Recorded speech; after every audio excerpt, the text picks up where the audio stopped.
Hello, and welcome to another edition of Feel Good Beauty. I'm David Zyla. To watch more of these Feel Good Beauty events, you can find them on my YouTube channel. So you can check those out there. So I am very excited about today's show. We have amazing experts once again. And so on today's show, I'm going to teach you how to discover your personal version of red. I'm going to introduce you to Tenaya Darlington, who is going to help you craft the perfect cocktail for your palate.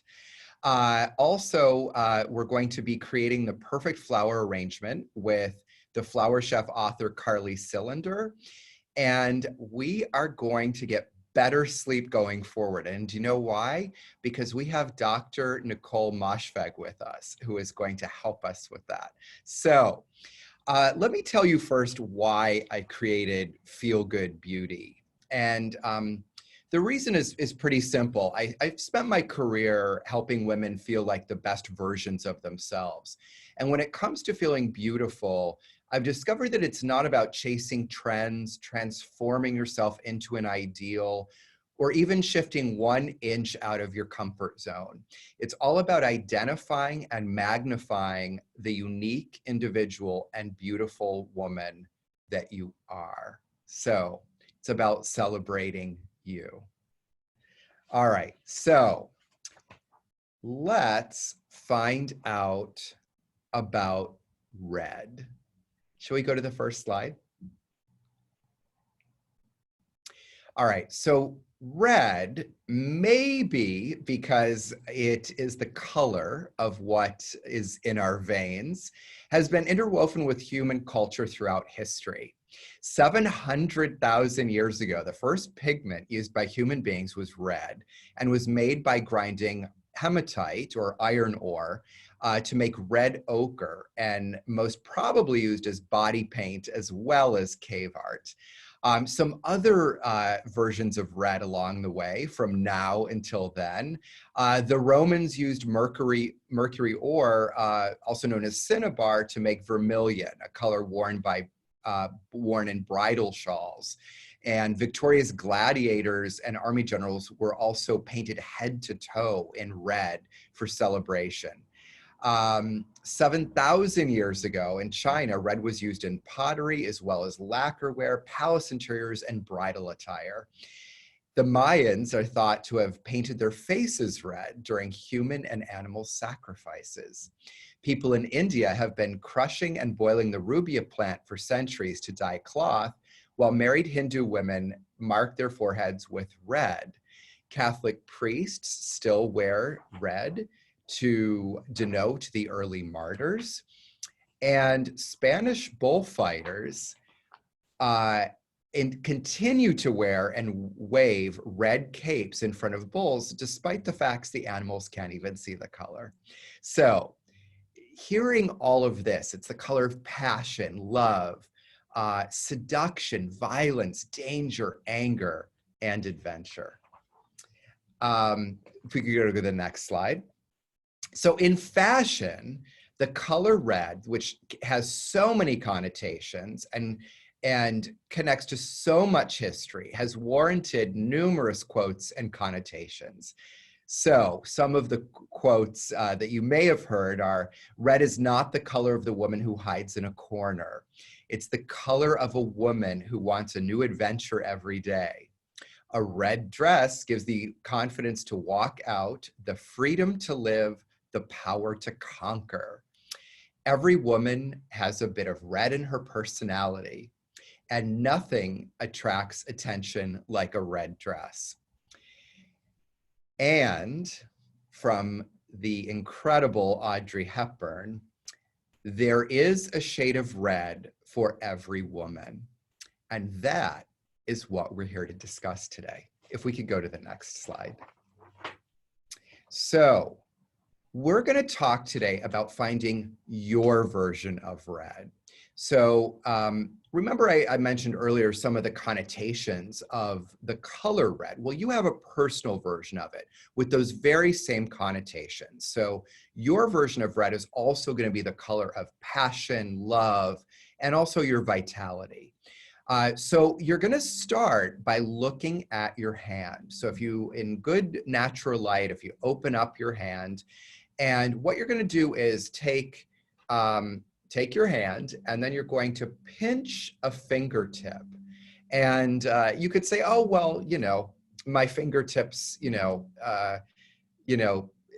why am I doing that? Like, you may ask that question. The reason is you want to look for your the color of your flushed skin. And so when you pinch that finger, you're going to see one of many colors. If we could go to the next slide, please. So there are many possibilities. So when I say red, I don't mean orange red and blue red.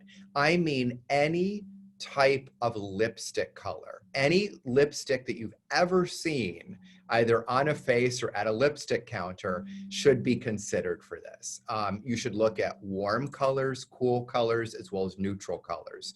And this selection here is just part of the range of what the color could be for you. So it could be it could indeed be a red, it could be a burgundy, it could be a wine color, it could be an orange, a pink, and you see it could be a different saturation as well. And the idea, this is very important. When you hold the color up to your pinched finger, and I would suggest using, you know, things around your house if you have it, or you could use paint swatches, or if we could go to the next slide, you could go to the lipstick counter and you could actually hold lipsticks up as well. And so what you're looking for is a color that matches that flushed skin that's coming up, that comes right at the tip of the finger. But at the same time, this is really important whenever you're putting together your personal palette of colors, the rest of the hand with it should also look glowy. Okay, you shouldn't have extra lines, there shouldn't be shadows. So not only does it pull out the color in the tip of your finger, but everything kind of just gets this light on it. So imagine like you're on stage and the lights are just turned up a little bit. So everything is glowy and coming forward. If we could go to the next slide. So I'm going to show you some possible romantic colors. So I want you to look at this. So this is what I would refer to as like a bright orange red. And do you see that? I mean, every color is beautiful, but in context with this hand, do you see that it really doesn't quite connect? We're really not, we're not getting that glow. We're not quite matching the fingertips. It's almost maybe a little bit too warm and too vivid. And you notice that this color is coming at you before the hand is. And the idea of your true colors is that they make you glow and they make all of you come forward. It's not about the color, it's about you wearing it. You are the subject of the great portrait painting.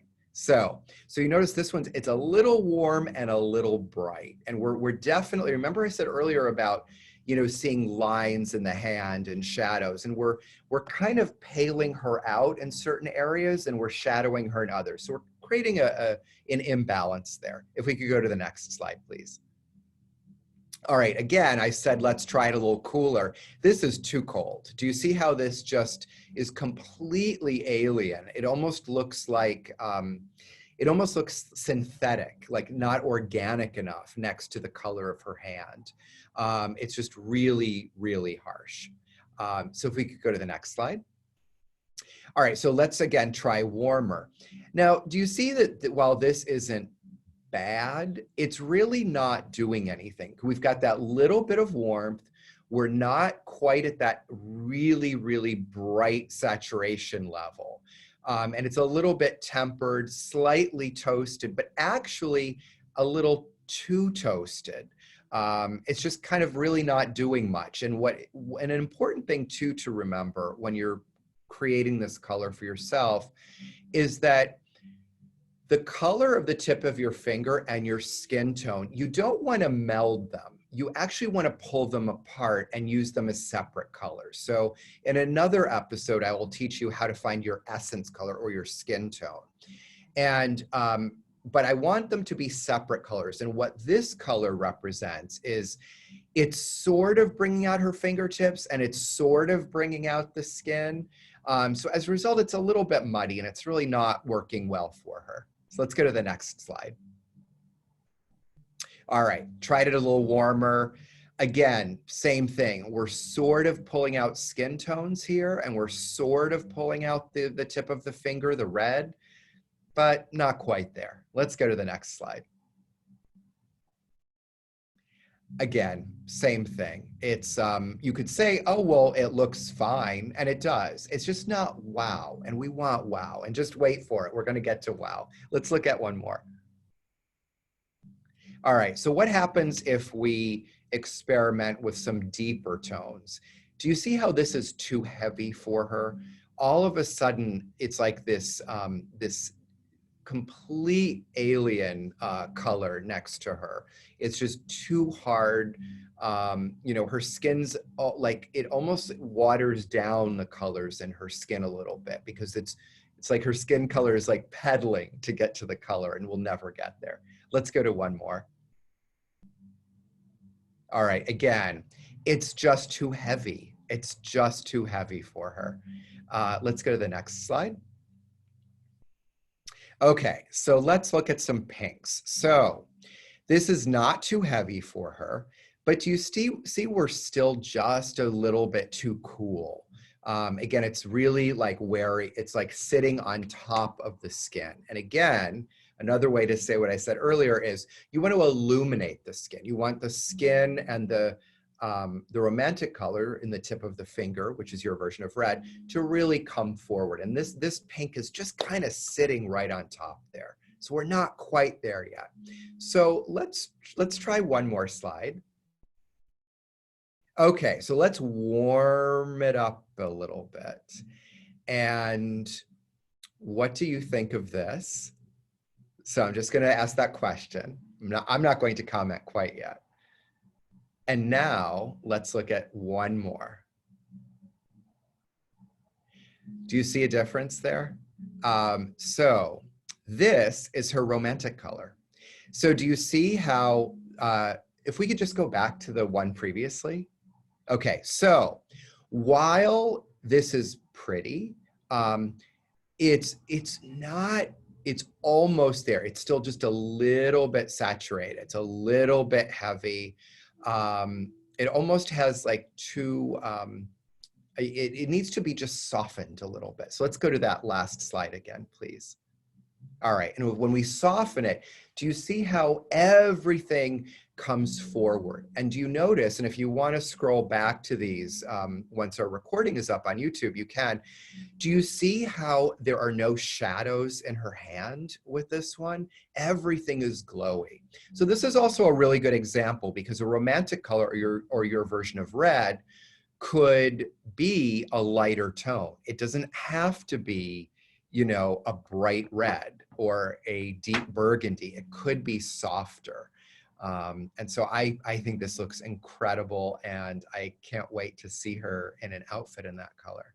So let's talk about, so once you've discovered your version of red or your romantic color, let's talk about how to use it. So in the wardrobe, there is nothing more exciting than a woman in a quote unquote red dress. So it's a wonderful high impact dress. It's just, you know, it's a bold statement. If you're going to a party, it's perfect. It's very festive. It's also wonderful for a date, not a first date. So let me explain that. So the romantic color, again, it's your passion, it's your vitality. If you're going on a first date with someone, you're kind of just figuring out whether there's going to be a second date. So you don't want to put that vibe out there quite yet. I think that you wear it on a date after you're a little bit more serious, but it's a really wonderful color to wear to a festive occasion. So a dress in this color is fantastic. I love it in a bathing suit. I think it's perfect for that. And I also, remember earlier I said that besides being sexy and vivacious, it's also your vitality. So it's wonderful for any kind of exercise wear as well. So again, dress, third, fourth date, bathing suit, and athletic wear. Let's go to the next slide, please. It also can be used really effectively in your home. And so I believe that a dining room in your romantic color is a great idea. It's really, if you use your dining room purely for entertaining, it's a really good color because it's really festive. It infuses a party with a lot of energy. I also would say that I like it in a hallway. I love it in a front hallway if you want, every home is different and the way that you live in it is singular, obviously. But if you want to create that very welcoming, very like big bang, you've arrived in my home, I love it in a front entry hall, as you can see in this photo right here. So that is how to find your version of red or your romantic color and how to use it. So if we could go to the next slide. And if you'd like to know more information about me and my work and my books, you can visit me on my website, on Instagram, on Facebook, and learn more there. So I promised you some very special guests today, and I am about to introduce you to the first one. So we are going to learn how to craft a fabulous cocktail to our individual palate. And the person who's going to do it with us today is Tenaya Darlington. So Tenaya Darlington is one half of a brother-sister writing and drinking team. How often can you say that? Together, she and her brother, Andre Darlington, have co-authored 3 cocktail books, including Booze and Vinyl and The New Cocktail Hour, which was selected by Jennifer Lawrence for her Amazon wedding registry. Tenaya also blogs under the name Madame Fromage and serves as cheese director for a trio of wine bars in Philadelphia. Please welcome Tenaya Darlington. Hello. Oh, thank you so much for having me on the show. Of course, I was sitting here the whole time looking at my fingers. And excellent. Well, that's perfect time to do it, right? I'm about to drink a cocktail, but now I know. Wonderful. Now you know, absolutely. So I have, before you build a cocktail, which I'm so excited about, I have a couple questions for you. And my first question is, if I were to build a bar, and tell me where to start, what would you say are the essentials? Absolutely. Well, my brother and I came across this question and addressed it in our first book, The New Cocktail Hour, where we figured people would want to know, how do you go about building a great home bar? We include tons of recipes, but it's true, alcohol can be an investment, and if you're just getting started, it can be challenging to know what bottles to buy. I always recommend, and this is me, I'm someone who loves gin, so a bottle of gin. Gin is herbaceous. Today's cocktail is going to feature gin.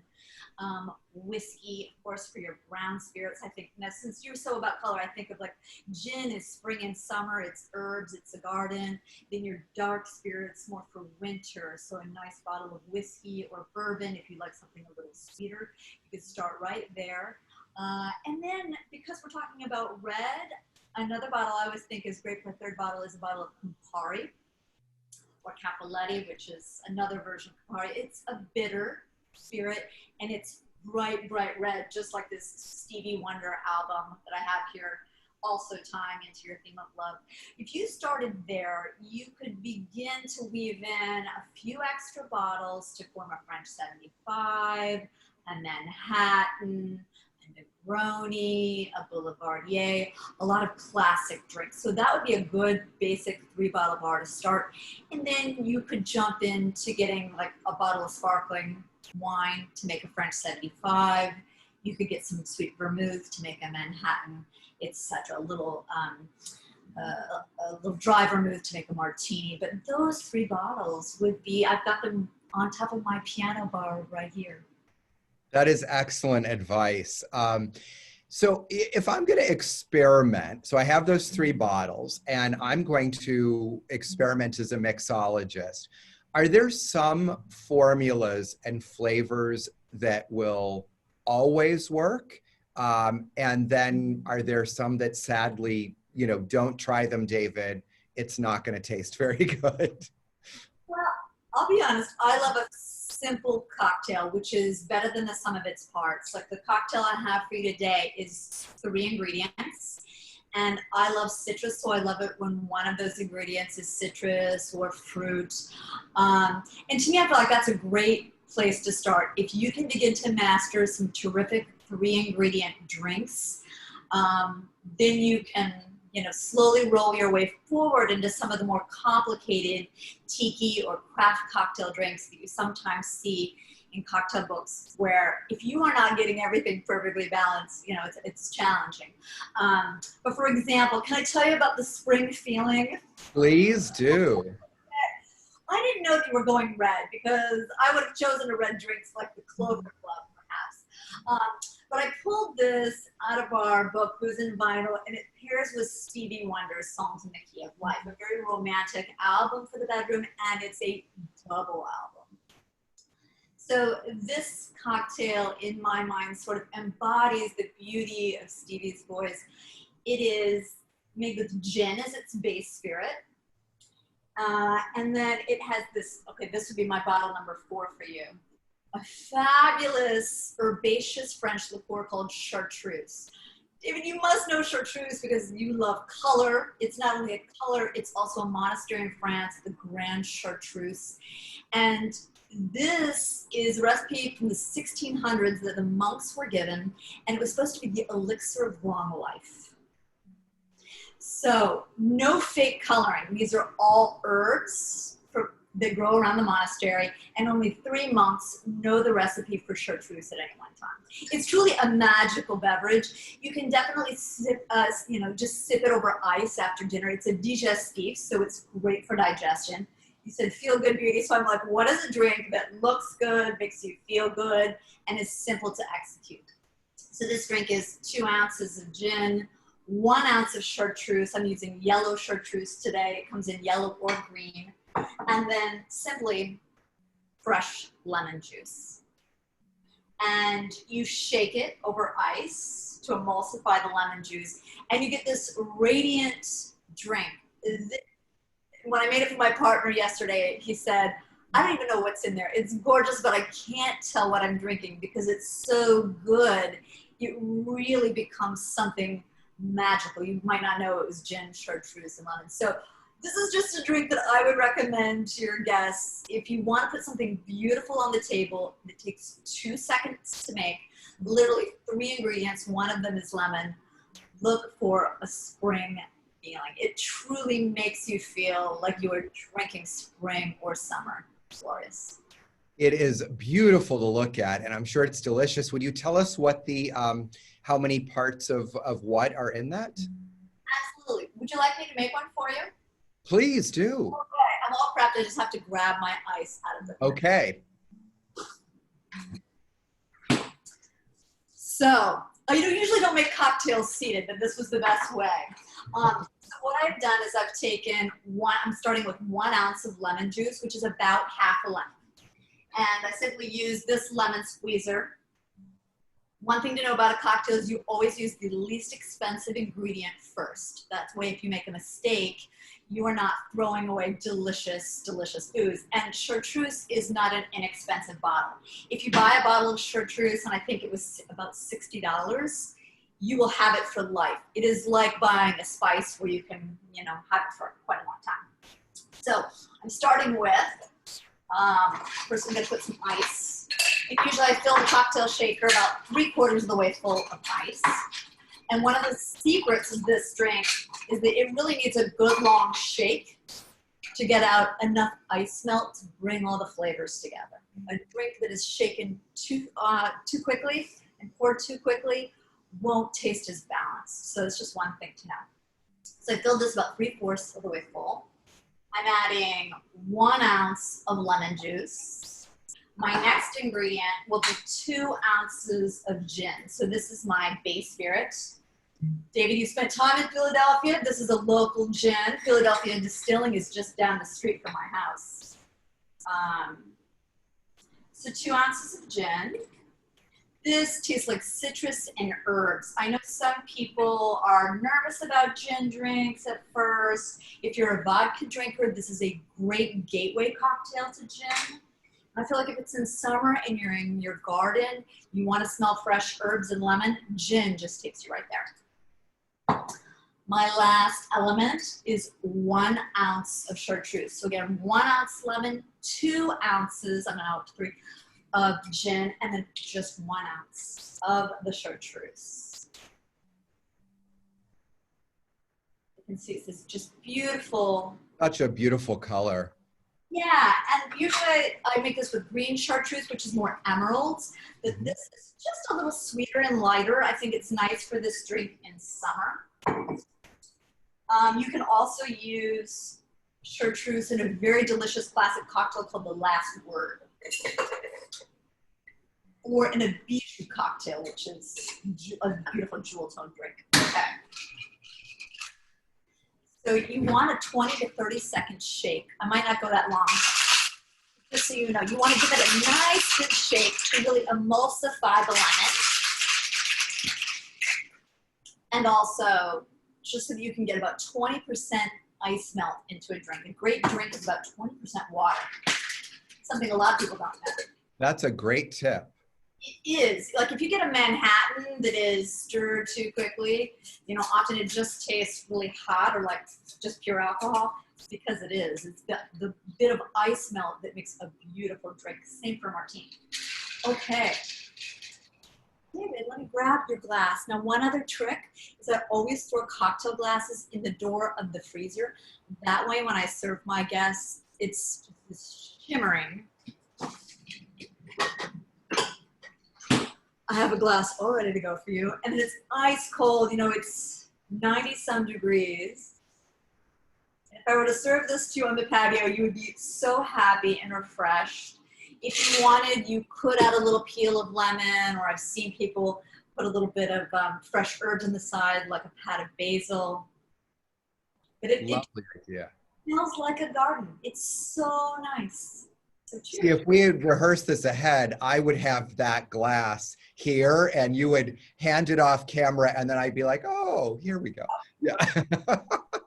Next time we'll do that.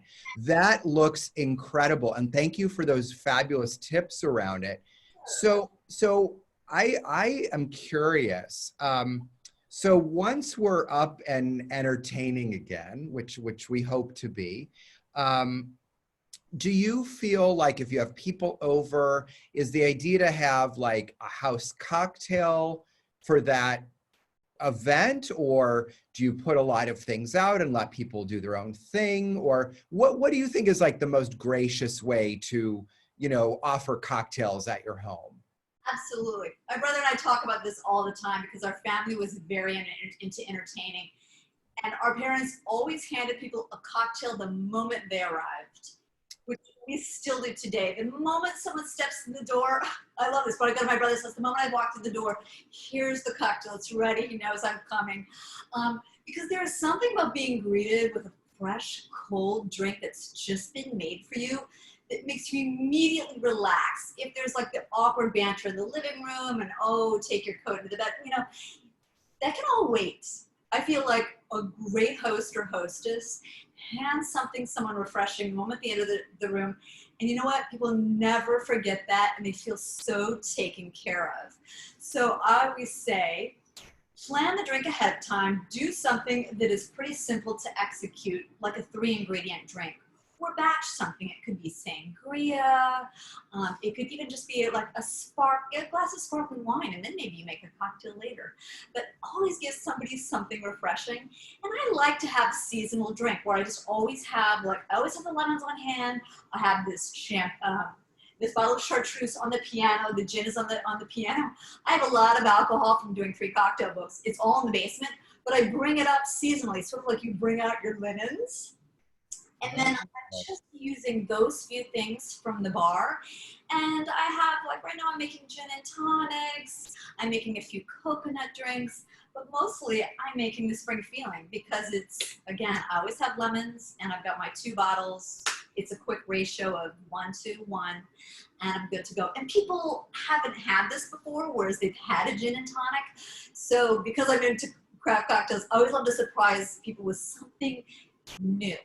Again, they will never forget coming to your house, being given a great drink, and being introduced to it, and then being able to take it home to tell someone else. It's like loving a great album and wanting to tell people about it. When you make someone a great cocktail, they never forget it, and it becomes their seasonal cocktail. It becomes this way of sharing. So to me, it is the love letter to have that little cocktail arsenal for the season and to give it to people as they come by. That is such great advice. So I'm curious so let's say, I come over, you offer me this fabulous drink. Do you suggest, is there a way to, how would I say, mix your mixology throughout an evening? So if you start, let's say, with a drink and say, oh, I want to try something else, is there a direction that is best or worst to go in? I think I usually have a drink upon entering, and this is probably the drink that we would be having some snacks with. I'm putting out a goat cheese. Last night I put out some edamame with this drink. You could put out some pesto and toast. The grill gets going. Then, right before things are kind of ready to go into that next course, is usually when I have something in a pitcher or a bottle of wine or beers to open, or if I'm having more people, maybe I've set out a little bar area with 1 or 2 very simple drinks that people can make on their own.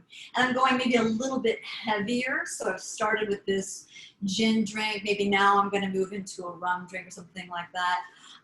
Or maybe I don't want to switch up the ingredients. I'm just doing a variation on a gin drink. Maybe now I'm going to take you into the dirty martini or a Martinez or a Gibson with an onion in it. Usually I don't like to mix a lot of spirits because I think it throws off the brain, David. You and I can agree.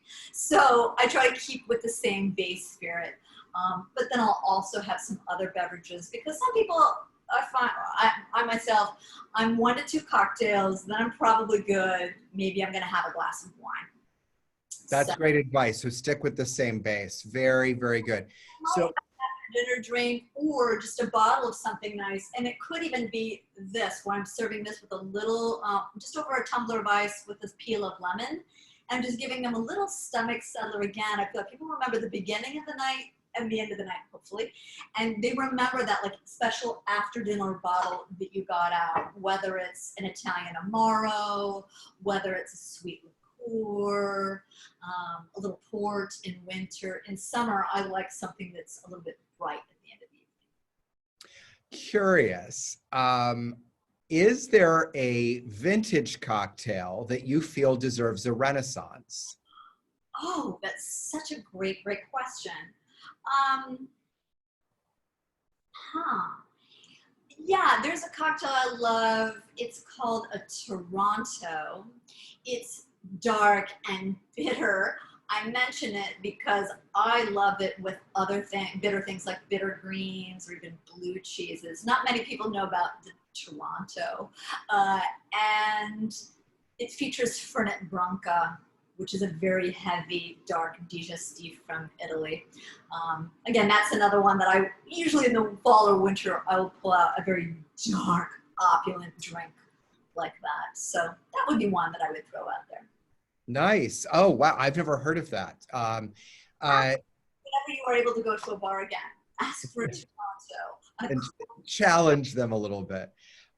So curious, out of your home, what is the best cocktail you've had that you did not make, and why?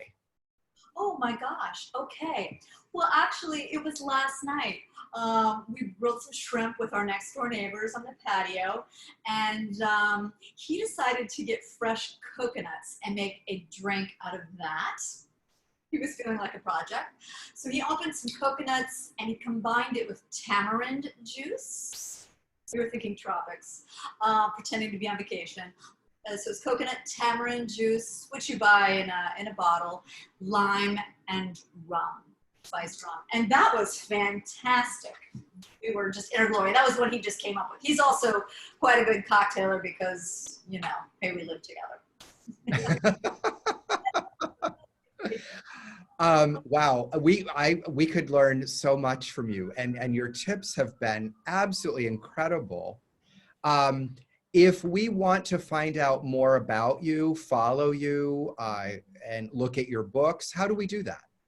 Absolutely. You can find me online on Instagram at Emmy Fromage, Madame Fromage. My world is really all things cocktails and cheese. You could also check out my brother at Andre Darlington, who is all things cocktail and wines. We've done 3 cocktail books together we're really proud of. Our kind of gateway to the cocktail is the new Cocktail Hour. It's basically the best cocktails from the very first cocktail, which is an old-fashioned up to now. So it's this incredible kind of drinks compendium with a lot of fresh ideas for pairing with food. And then Booze and Vinyl is probably our most fun book and most recent book. It's 70 classic albums with Psy.D and Psy.D cocktails. Super fun for entertaining, super fun for Zoom, and most of those are pretty simple drinks. Fantastic. Well, thank you so much for sharing your advice with us today. And we will have to learn all about cheese on a future show. So cheese is my dream date, David. Well, we want to make that dream a reality. Thank you so much for joining us. It's really a pleasure. Mwah. So now that you know how to craft a great cocktail, it's time to learn about decor, and specifically flowers. And we have the perfect person to talk with us about that. So in 2009, at age 26 years old, celebrity florist Carly Cylinder founded floral design studio Flower LA Inc. What started as a daily delivery service based out of her small apartment quickly grew into a bi-coastal full-service studio. Flower LA specializes in events for the beauty, fashion, and tech industries, installations, and high-end weddings. She is the host of The Flower Kitchen on Blueprint with NBC Universal, and Vogue named her and Flower LA as one of the best flower classes in the country. Her first book, The Flower Chef, A Modern Guide to Do-It-Yourself Floral Arrangements, was published in March 2016 by Hackett Book Group and named Best Books of 2016 by Amazon. She has worked in nearly every major city doing celebrity and luxury events. Please welcome Carly Cylinder. Hi. Hello. Can you hear me okay? Yes, we can. I was just, as you could see, chugging my coffee, and it actually says, "Love you to the moon and back." And I bought this when I moved to Nashville, as I told you. I live in Nashville now, and I bought it for myself to just a reminder that love me to the moon and back. I don't know, cheesy. What a great way to like start your day with coffee, saying that. I think that's fantastic. I'm chugging it now at what? Your time, because I am not a morning person. Well, so I'm buying all her books. I love gin, and I thought, oh my God, all these people that hate gin, what are they gonna think? But I didn't know how easy it was to make a drink. And that you start with the cheapest first. That was a good. Isn't that great? She had such wonderful tips, and you know, just took all of the mystique off of, you know, the of creating a great cocktail. So You really know how to craft a beautiful flower arrangement. And right now, with the world being in the place that it is, I think we're all thinking a little bit more about our interiors and having things around us that just make us smile and feel good and, well, feel beautiful. So I'm curious, if one is going to put together an arrangement themselves, what would you say to the person that says, oh, I'm kind of klutzy, I'm really not artistic, I really love flowers, I'd love to have them on my dining room table, you know, help me. What do I do? Okay. Oh, I flipped to the right page. So my book it came about because I wanted to be like the Rachel Ray of flowers and make it like super easy, super basic. And so when I was teaching private students and then group, but now I do private again. And so everything in the book is kind of like flower 101, just to get started. The easiest thing someone needs to do is when you put in flowers, they just flip to one side and it's very frustrating. And that's because there's nothing holding them in place. So the very easiest thing I would tell anyone to do, like the #1 floral supply they need is floral vase tape. They can buy it off Amazon. I think on Amazon it's like $8, whereas the floral wholesale will be like $2 or $3, but still it'll last forever. And you can see, I hope, do you see? Oh, yeah. The grid. So a lot of times, can you see that okay? Yes, we can definitely see that. I am clumsy, and when I worked at a flower shop and I would bang all the vases, oh my God, the owners would just keep going nuts. So you started your own thing where you could bang away, right? Anything I wanted on the floor. Yeah, so using the vase tape will be the simplest way to create an arrangement, and you just make a grid. I always tell people to make sure they're buying the vase tape. Don't use Scotch tape, even though a lot of people do that. The tape is waterproof, it's thicker. You'll see it if you ever get an arrangement. Sometimes you'll see that that's what they did. And it's just floral vase tape. In flowers, we have lots of names for these tools and people call them different things, but the brand name is Oasis. I don't get paid to say that. They don't need me to say that. They're probably worth $1 million, but it is better. There are like knockoffs, and I just found that it won't break. So you would make a grid. It takes 1 minute, and then you can put in the flowers without all of that frustration. Whether you're just getting a bunch of hydrangeas or sunflowers or roses, that's going to be the easiest way. You make it about 1 inch apart. So if I had like a 4 or 5 inch vase, which is just about that big, I would probably do I'd probably do 3, like a 3 by 3, and then wrap it once around. So you're gonna go one way, another way, and then wrap it once around. So like you're making literally like a tic-tac-toe board on the top. Exactly. Of Use that in my book. Yes, that is correct. And then you would fill the water after, because if your vase is even just a little damp at all, it will fall off. So I will do that and then fill it with water. If, say, we were doing a large event, which isn't going to happen in your home, and you're doing like 40 of these, I would always prep the vases a day or 2 before, just because prepping the vases and the flowers is the most time consuming, not the actual arranging. But I would say, start with that. I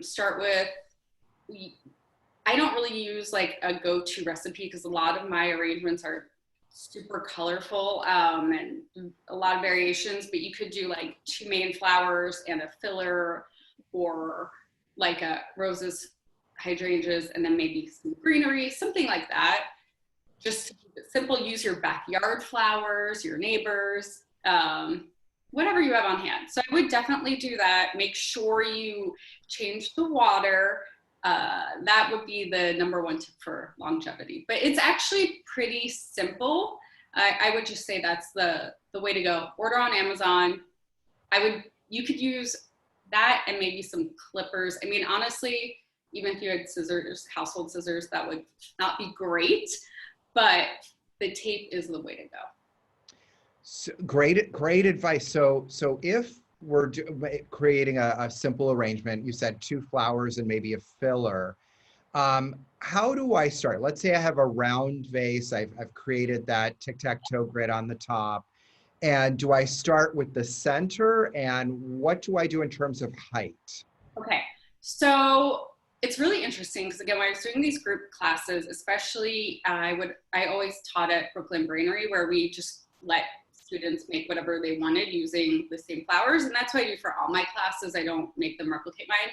So everyone will naturally have their own aesthetic. I do, even when I try to make something else, I'm like, why did I just make the same thing? We just naturally do. So you kind of have to keep that in mind of a little bit what you want it to look like, but you always generally want to start with the biggest flower first. So you'll put in the biggest flower and then work to the smallest. And then keep in mind that whatever you put in last is the first thing you're going to see. So say I had dahlias or anemones or something that like was really the main hero focal point, I would put that in last because that's what you're gonna see. If you wanted something more rustic, I would start with the greenery first. I had worked previously to starting my company at flower shops, like very high end, where we did the flowers and then just like a little bit of greenery, that was kind of the style. But now with everything being so rustic, you could start with the greenery first and then fill it in. The rule of thumb traditionally is that the flowers shouldn't be more than twice the height of the vase. So if you have a vase that's this big, it shouldn't be higher than that. That's not true now. Now we see little vases with tons of flowers jammed in, and you just want to make sure it's balanced. So while you're arranging, just turn it every so often so you don't end up with a one-sided arrangement. And if I was going to do something more traditional, I would work from the outside in, like kind of put one flower, then the other, and I create an outline almost. So I would create almost like a spherical look. If you're doing something more rustic, I'd say asymmetrical. I create the outline first with the greenery or the longer flowers like a snapdragon, anything that's very long, like a delphinium, iris, anything like that. And I would form sort of like an S or like an L or a V, and then put in all the other flowers lower. So I would kind of have like these taller flowers, and then I would fill it in with lower and just a variety of height so that it just looks more textured. And you could create any style even using a singular flower. So, just because you're using, I'll go back to dahlias, like all dahlias, which is one of my favorite flowers, you can create either a tight shape or more of a loose shape. It really just depends. And it's hard, especially at home, if you're making a one-off and you've never made it before. A lot of it is just trial and error. You might have to rearrange it a few times. I always tell people, like, that's what you're gonna have to do. Or if you run out of flowers, say, which happens, and you just have tons of empty space, the only way to solve that is to bring it in smaller. So I always say, cut it another inch or two. It's of course going to look smaller, but you will have to take out the stems, recut it. There's patience involved, which I don't really have. And I would also, just one other tip is it's always easier to work faster. So if you're trying to overthink it or place a flower just so, you're working with things that aren't uniform. It's the nature of it. I have a lot of type A students that they go insane over this, and I'm like, it can't be exact because all your flowers aren't exact. So if you work faster, the flowers will hold each other up and balance each other. It's just easier. And then you can go back and kind of futz around with it. Great, great. Are there, you'd mentioned, you know, possibly 2 flowers and a filler. Are there combinations of scale that you suggest? Like if you have a larger flower, do you pair it with a small flower or a medium flower? I'm just curious if there are any formulas that we could. Right. That's a good question because okay. It's not what you're using, it's how you arrange it. So I always tell people that too, right? Like if you had, say, roses and baby's breath, which a lot of lower end florists will make those hideous kind of like Mother's Day arrangements, right? And it's just kind of all mixed. The reason it looks like that is because it's spread out. If you took those roses and put them in the center and then made a collar around it with baby's breath, right? That would look totally different. It would be gorgeous.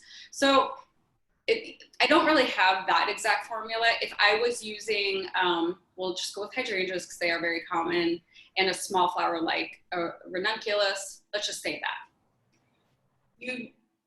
And I'm arranging, so it's a very big flower and a very small flower like the size of a quarter. If I just put it around, it would sort of polka dot it, right? It would be hard to look at. So if you're using the smaller flower, you want to cluster them together.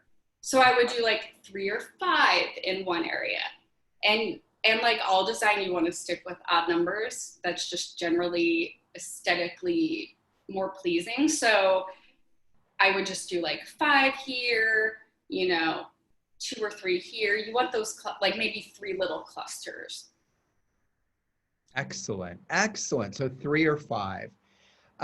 What if one is going to give a gift of flowers, what do you feel like a gift of flowers says to the receiver? Oh, I mean, I think it says I think it's like any gift. I'm thinking of you and I want to brighten your day, you know? Oh, it's not, that's very nice. That's very nice. I love that. Can I ask the best gift of flowers you've received and why? Oh, that's a good question. You know what? All of my boyfriends in the past wouldn't get me flowers. And I was like, I want flowers.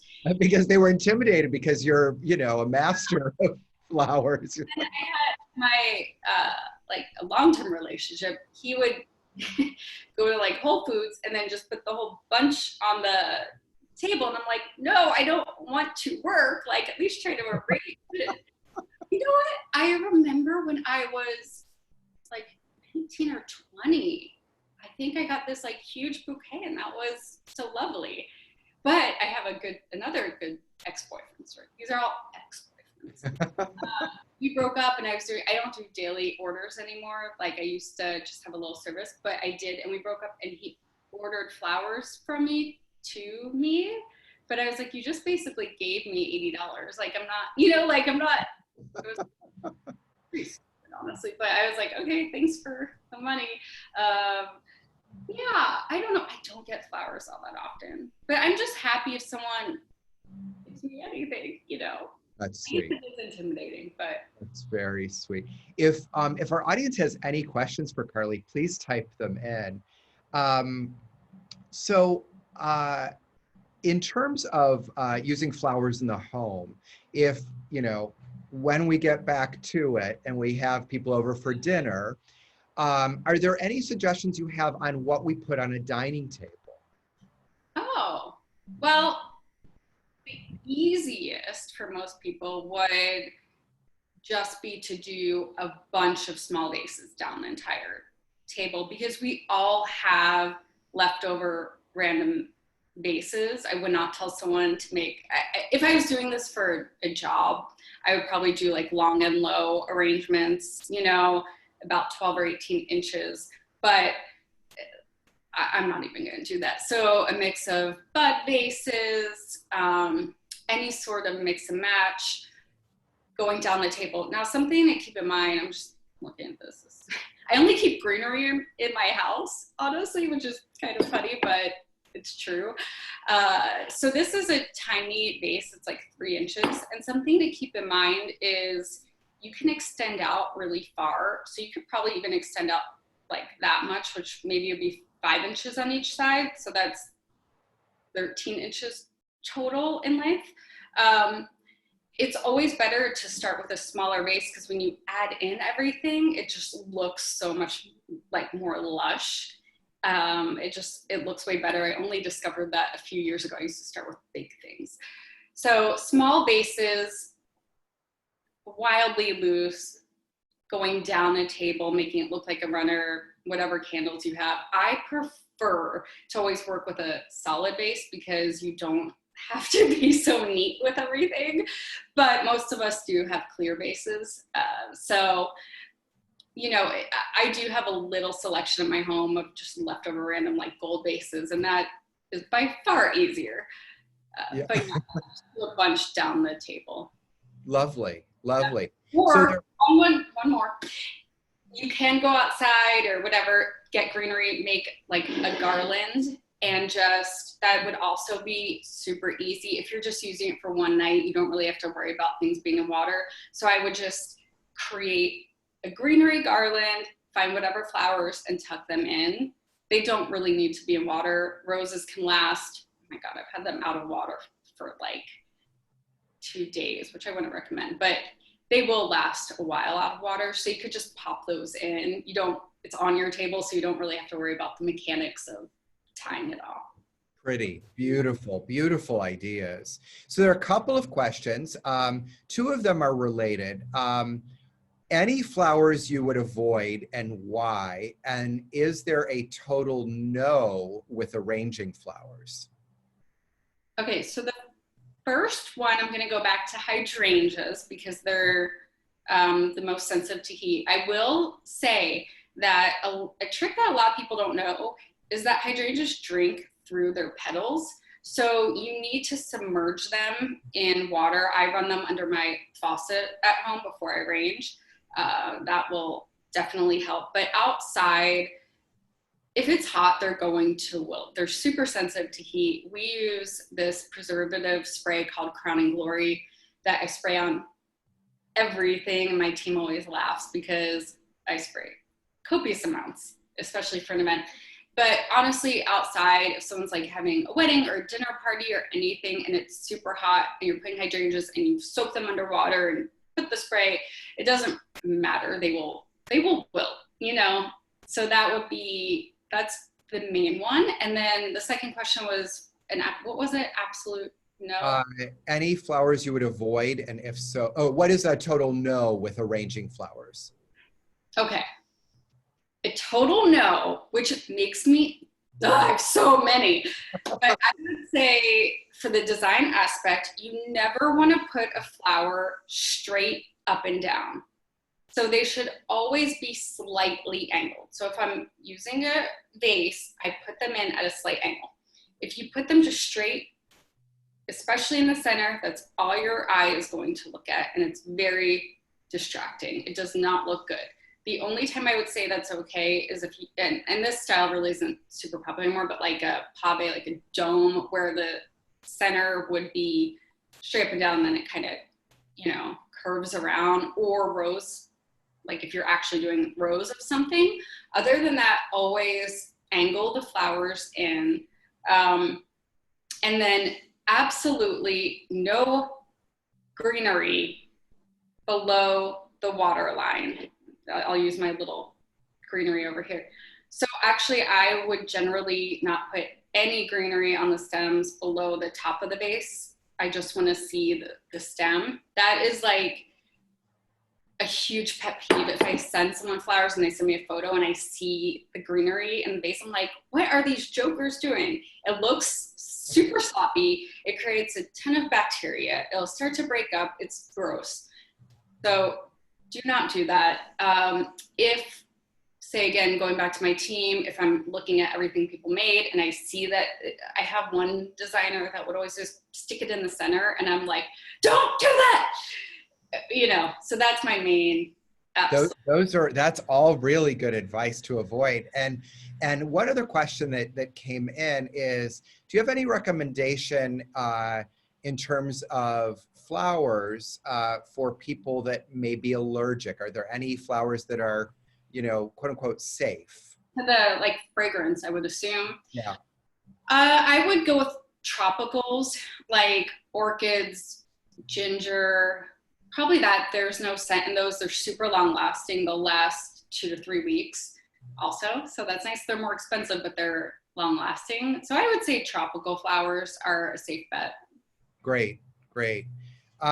You have given us so many wonderful tips today. I can't wait to craft something myself. So Carly, if we want to find out more about you, follow you, etc., how do we do that?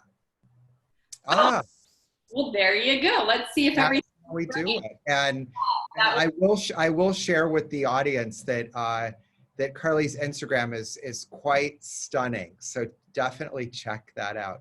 So we can follow you. We also can learn more about your techniques with your fantastic book, The Flower Chef, as well.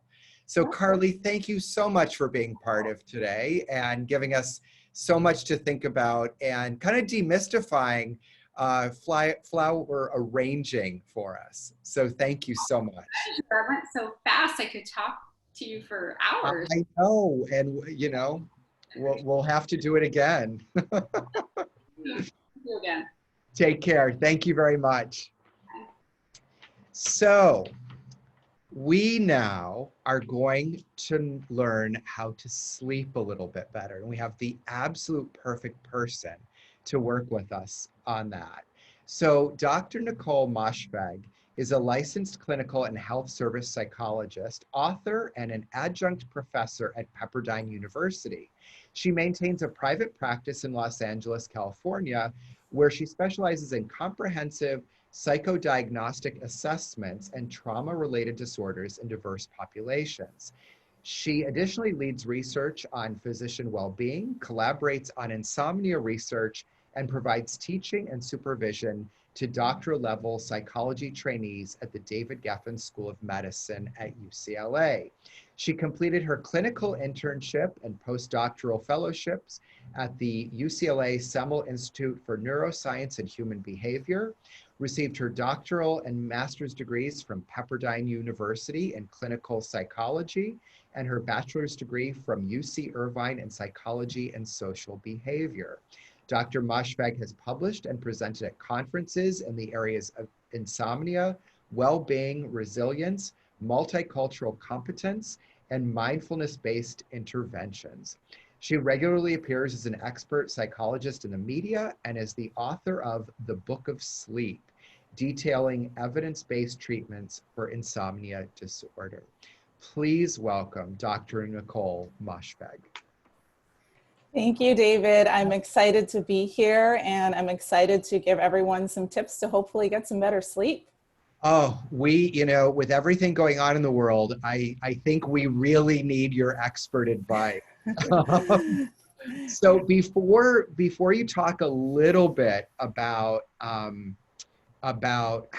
to get a better night's sleep, I'm curious, as we're getting ready for bed, what in your opinion and research have you found, what is the thing that most of us do before bed that is the thing that we absolutely should not be doing? Well, one thing that's very common is that people are often checking their phone, checking social media, maybe watching the news, things like that. They all tend to be a little too stressful and a little too stimulating. And so what happens is when we're engaging in those types of behaviors, our brain really is not in the right zone it needs to be in order to fall asleep quickly. And so that's a common thing that I work on with people, is trying to get them to do more relaxing, less stress-inducing activities before bed.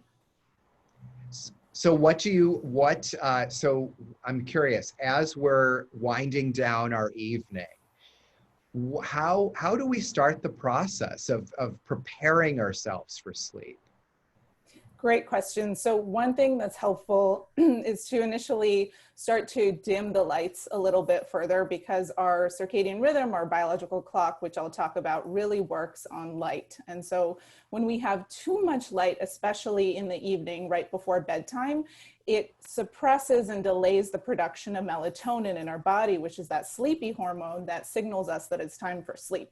So this is another reason why we have that night shift mode on many of our devices. And that's a great recommendation for most people, is at the very least, if you're still going to use your devices, turn on the night shift so that you're getting those warmer tones rather than the blue light, which tends to wake us up a little bit further. And after we dim the lights, something that might be a good idea to try is, maybe reading a book, a physical book, if you can. That would be ideal. Or even, taking a bath, engaging in a meditation, doing prayer if that's something that you enjoy doing. Just anything that, again, is going to hopefully bring down the stress and make you a little more relaxed so that you can prepare yourself for sleep. Fantastic. All right, so how do we get a better night's sleep? Great. So I'm going to actually share some slides with you to provide a little bit more education on sleep before I give you some actual tips. So as many people already know, sleep impacts many aspects of our overall functioning and well-being. It helps us to regulate our moods. It helps us to boost our immune functioning, which is especially important during this pandemic. It allows us to build memories and boosts our concentration. It allows us the ability to better recognize social cues. And it even helps us to perform better and be better leaders. So now that we know a little bit more about why sleep is important, I'm going to talk about what good sleep even is. So I get this question very commonly, which is, how much sleep should I be getting? So people are often very focused on the number, especially because the recommendation that's been often thrown out there is that I need at least 8 hours.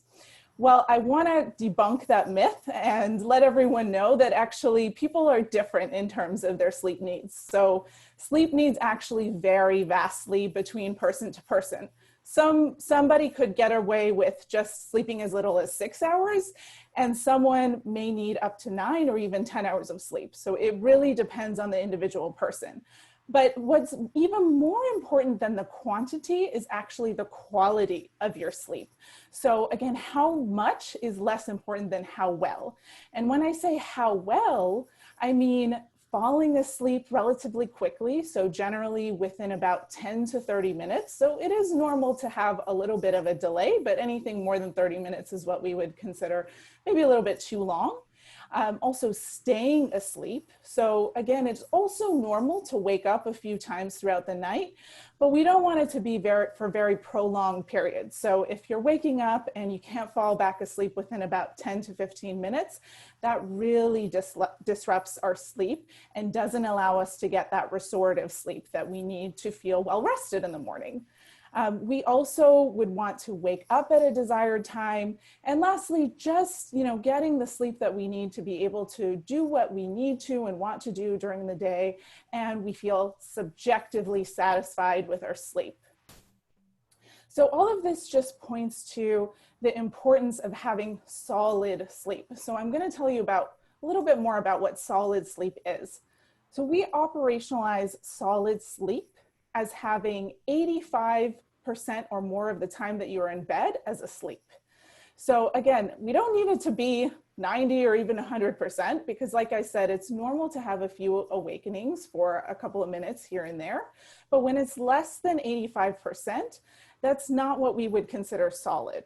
And when I was talking about quality being more important than quantity, the reason is that when we have this not solid sleep, we're not getting into those restorative stages for as long as we need to. And so this is when we often wake up feeling not as well rested as we could be.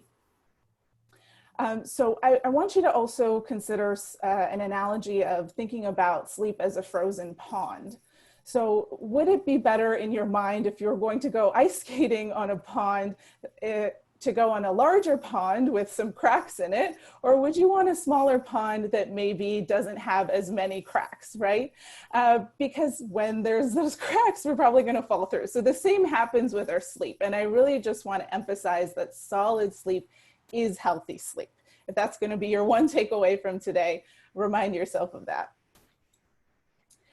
So just to give you a little more background on what controls sleep, which is going to give you the rationale for some of the strategies that I'm going to give you, there are really only two things that control our sleep. The first is something called our sleep drive, and the second is our biological clock. So the sleep drive basically just refers to the longer that we're awake, the sleepier we feel. So for example, I'm in Los Angeles and I woke up at 7 a.m. Pacific time today. If I were going to try to fall asleep right now, it's about 11 a.m. Pacific time, I wouldn't be able to do it, right? Because I wouldn't have built up enough of that sleep drive. So we want to make sure we're up and active and alert for most of the day. And so we're building up that sleep drive. But the other factor that's important is that thing called the biological clock. So this just refers to our circadian rhythm, which is this 24-hour clock that we all have, and it impacts the timing of a lot of things in our body, but especially our sleep. And so you can see from the little chart that there are some times of day where we're feeling less sleepier than others. So for most people, we're kind of on a, what we consider more of this normal rhythm of we get sleepy somewhere between 10 to 11 p.m. and we start to feel more alert around 7 to 8 a.m. So this is really important for those people who find that they're waking up at different times during the day, especially if they have to be up early for work during the week, but then they wake up later and later on the weekends. What happens when we do that is it tends to really throw off our biological clock so that those forces of the biological clock and the sleep drive are not working in sync. And we tend to experience a lot more trouble, especially for those weekend sleep-in people earlier in the week. So I throw this out there just again to give some background and education, because many people think that they can make themselves sleep at will, which is absolutely not the case. Okay, so I'm going to move into my top 10 tips to hopefully receive a little bit of better sleep, especially amidst everything that we're going through right now in the world. So my first tip is to wake up at the same time every day. Many people think that going to bed at the same time every day is important, but it's actually much more important to wake up and ideally get out of bed at the same time every day. What happens when we do this is we reset our biological clock, and it allows us to really work on kind of that healthy rhythm so that we're able to predict when we're actually getting asleep every night and we don't have, getting sleepy every night, we don't have as much trouble falling asleep. My second tip is to don't go to bed until you are sleepy. So a lot of people think that, if they're having trouble sleeping, that it's a better idea to get in bed a little bit earlier to give themselves more opportunity to sleep. But what happens is if you get in bed and you're not actually sleepy yet, it's probably going to lead to a lot of frustration. And then our bed starts to kind of become associated with frustration and not sleeping. And so we really want to recommend that especially if you're noticing you're having trouble sleeping, if you can wait until you actually notice that you really are sleepy, meaning your eyes are kind of starting to involuntarily close, and then get into bed, that really helps to reduce that frustration and actually helps to build up the sleep drive that I was talking about. The third tip I have is to get up when you can't sleep. So this kind of relates to the don't go to bed until you're sleepy tip. When we are in bed, let's say we wake up in the middle of the night and it's been longer than about 15 minutes, we don't need to check our clock, just kind of estimating. It's better to actually get out of bed and do something relaxing that's not too stimulating until you get sleepy again, and then you can get back in bed. The rationale for this is, again, if you're up in bed and you're frustrated and worrying and finding a lot of thoughts spiraling through your mind, your bed quickly becomes associated with not sleeping, and it tends to cause more issues with sleep down the road.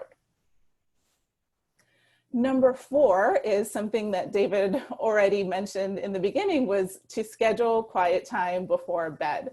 So I see a lot of people who we talked about, you know, they're engaging in all of these activities that really are way too stimulating and don't allow our brain to get in the proper zone it needs to be in order to fall asleep. So I recommend, if you can, try to give yourself at least an hour to wind down, turn off that computer, don't respond to those work emails.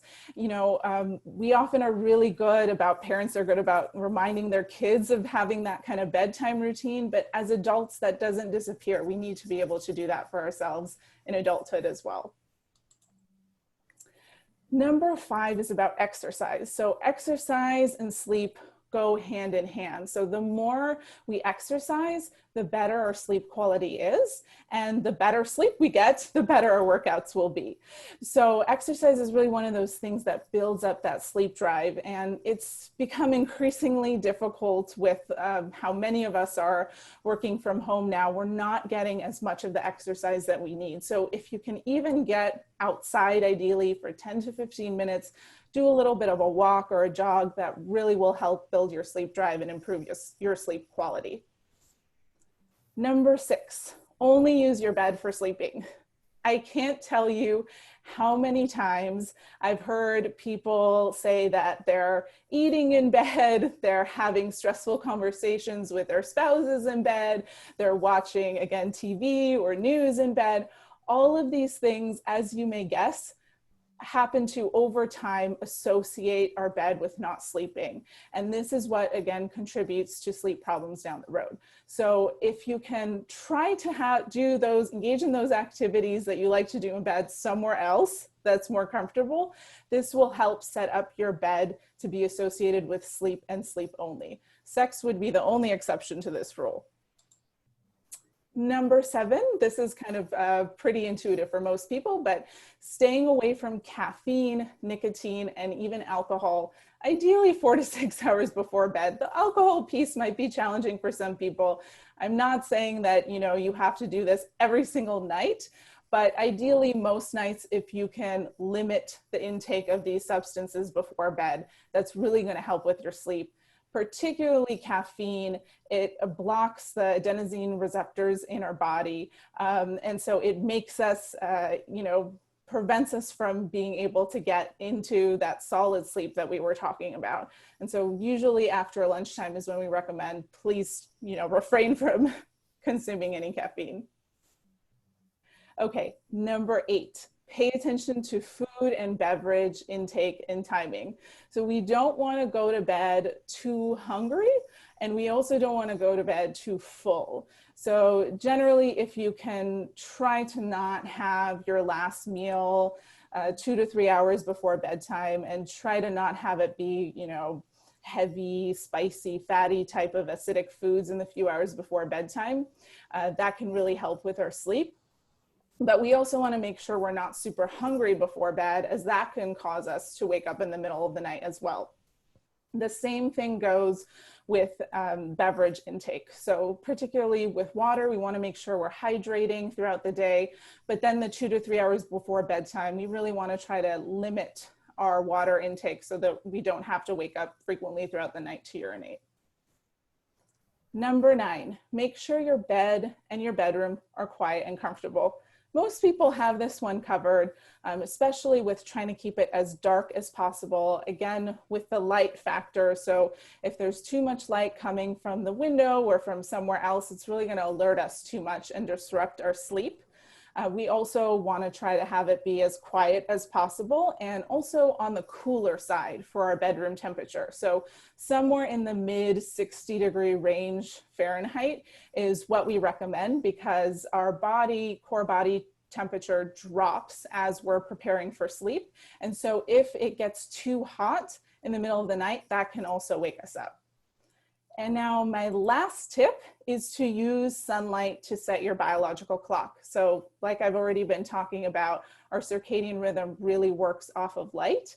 So we want to make sure we're trying to get at least some sunlight exposure during the day, which again has become increasingly challenging given this pandemic. But even if you can, as soon as you wake up, open up your windows and just get ready near a window at the very least for 10 to 15 minutes. That will help regulate that circadian rhythm and boost your level of alertness throughout the day. Okay, so these were my tips. I'm happy to answer any questions that anyone may have as well. Well, I'm going to say thank you first, and I'm not going to reveal which ones I'm not doing correctly at this moment. We do have some really great questions actually that have come in for you. Do you think menopause can affect our sleep, and what can one do about it?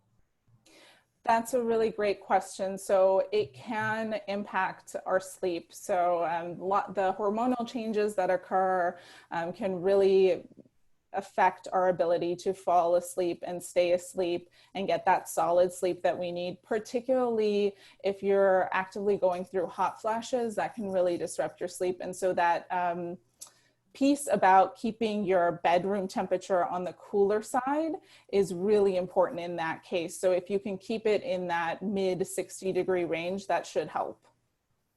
Great. And another question that came in is, what do you think of the popular posts at the moment that rising very, very early in the day boosts productivity and creativity? Okay, so I would like to say that that's a big myth. So this one really depends on your natural circadian rhythm type. So some of us are night owls naturally, and some of us are more early birds.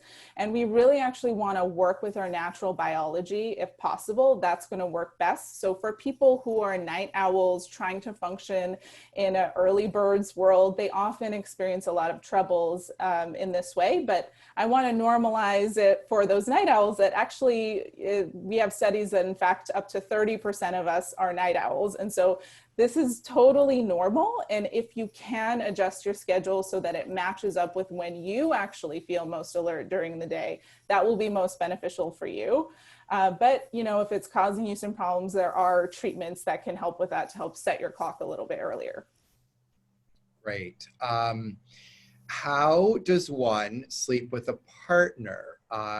Pamela writes in saying that one of us is usually sleepy before or after the other, and it becomes it becomes a night of interrupted sleep. That's a great question. So I would say talk to your partner about this and see if you can come up with a plan that's going to be beneficial for the both of you. This will probably be challenging, but if there is a way to get the two of you closer to the same schedule, that might help. Otherwise, some people have found that they value sleep so much that they opt to sleep in different rooms. I'm not advocating for that, but if that's something that helps and it helps you to get better sleep, you absolutely can. Otherwise, having some communication around what can be some things that we can do to better manage the sleep routine so that one or the other isn't getting disrupted. Another question, how important is it to keep the electronics away from you and out of the bedroom? Another great question. So ideally, if it's possible, I would say try to not have a TV or any kind of device in your room, because we want our bed and actually our entire bedroom to be associated with sleep and sleep only. So kind of making it a shrine to sleep as much as possible will really enable us to get the best sleep that we need. So if you can remove those devices, that would be most ideal. So I have a question actually. What about the physical space of the room? Literally, like what type of pillow, mattress, you know, are there certain elements of a bedroom that make it more conducive to sleep beyond getting rid of the electronics and the temperature? Great question. So I would say that, you know, whatever bed, bedding, pillows, things like that, that are most comfortable for you would be what I would recommend that you do. So it's going to vary person to person. For some people, they find that more those memory foam mattresses can make them a little bit too hot at night. So ideally, again, something that's not going to make you too hot. So maybe opting for sheets that are made out of cotton or linen that are more breathable will be helpful. But also, you know, maybe trying to reduce the amount of clutter around you in the bedroom. People often find that when there are too many things happening in the bedroom, there's a lot of clutter, a lot of different items floating around that might even be associated with stress that can tend to disrupt their sleep at night too. So trying to kind of make an environment where you feel most comfortable would be best. Fantastic. Nicole, you have so many amazing tips for us, and we so appreciate it. I think we are all going to sleep a little bit better tonight and going forward. So if we want to follow you and get a hold of you, I see we have your book here, as well as all of your social media. Yes, please feel free to buy the book if you're interested in more strategies to relieve insomnia or sleep issues, and catch me on the web or on social media. So thank you, Dr. Nicole Moshfegh, so much for joining us today and for those fabulous tips. We really appreciate it. I also want to thank our other guests as well. This has been a lovely, lovely show, and it's been wonderful having all three of you with us. I also just want to remind our audience that you can follow additional episodes of Feel Good Beauty on my David Zyla YouTube page, channel. So thank you so much for joining us, and have a wonderful day and feel good.